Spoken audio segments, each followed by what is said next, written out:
They say Route 66 is the main street of America, the road to freedom, but they don't know it has its own guardian. He doesn't appear on maps.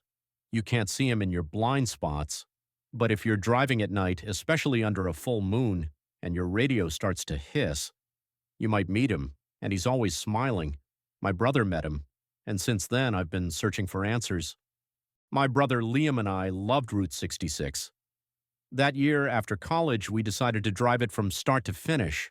An old Ford, a tent, and complete freedom. It was our perfect American adventure. But everything changed in Arizona, on an empty stretch of road between Seligman and Kingman. The night was clear and moonless. We had been driving for hours without seeing another car. The first strange sign was the radio. It turned off by itself, and then the air filled with a loud, persistent static. Liam tapped the dashboard. "Weird," he muttered. That's when we saw him by the roadside. A man's figure.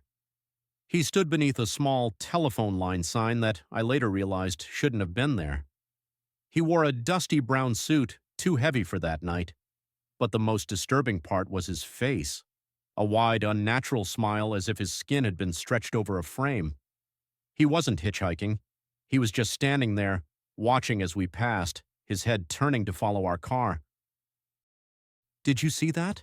I whispered. Liam, pale, only nodded and pressed the gas. We camped far from the road. The mood was ruined.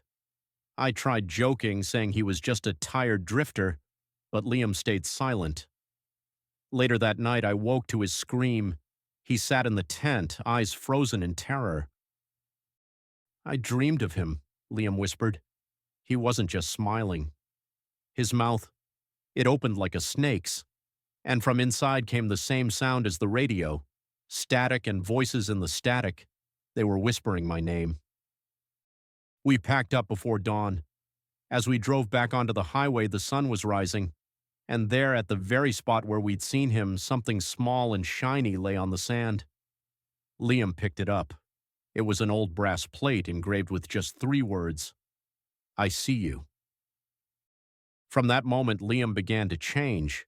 He grew distant, staring into nothing. He kept whispering something under his breath. I leaned closer and froze. He was repeating the same string of numbers over and over. 36.0998, 112.1123. I typed them into the GPS coordinates in the middle of the desert near the Grand Canyon, a place not on any tourist map.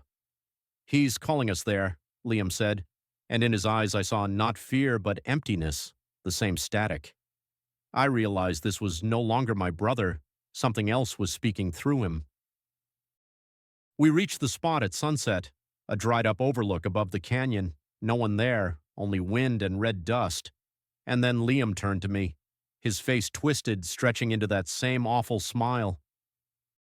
"He had to bring you," he rasped, his voice filled with radio static. "We need new voices. We need new guides." From his jacket pocket came a loud hiss. I stepped back. Out of the shadows behind the rocks stepped the man. His smile was real now, wide and full of sharp, needle-like teeth. His mouth was a black hole, pouring out static and millions of lost voices. I ran. I didn't look back. All I heard was Liam's laughter, blending with that horrible hissing echoing through the canyon. The police found nothing, just the car, the tent, no trace of Liam. They wrote it off as wild animals or that he'd simply disappeared. They didn't believe me. But I know the truth. I went back to Route 66. I drive it every night. My radio is always on. I listen to the static. I'm searching for him, the smiling man. Because sometimes, deep inside the hiss, I hear it. A faint, distorted voice whispering, "Help me." It's Liam's voice. And I know one night I'll see him again by the roadside, and this time I won't drive away, because Route 66 is not the road to freedom, it's a trap, and its guardian is still hungry.